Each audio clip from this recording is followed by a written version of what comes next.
హరి ఓం.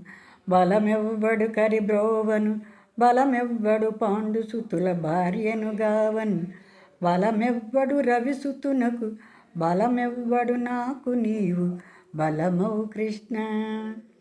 హే పరమాత్మ, హరే శ్రీకృష్ణ.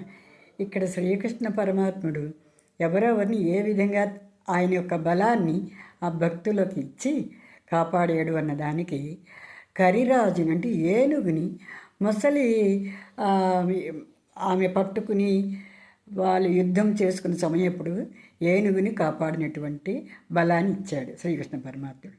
ఆ మాదిరిగానే పాండవులు భార్య అయినటువంటి ద్రౌపదిని వస్త్రాపహరణ సమయంలో ఆమెకు బలాన్ని ఇచ్చి ఆమెను రక్షించి కాపాడినటువంటి వాడు. ఆ మాదిరిగానే రవిసుతుడు సుగ్రీవుడికి అండగా నిలబడి ఆయనకు కూడా బలాన్ని ఇచ్చి కాపాడినటువంటి మహానుభావుడు ఈ పరమాత్ముడు. అదే మాదిరిగా మమ్మల్ని కూడా మాకు కూడా బలాన్ని, శక్తిని, భక్తిని ఇచ్చి కాపాడునైనా అని నీ యొక్క పాదార విందములను చరణు వేడుకుంటూ సర్వే జనా సుఖినో భవంతు. సర్వం శ్రీకృష్ణార్పణమస్తు. స్వస్తి.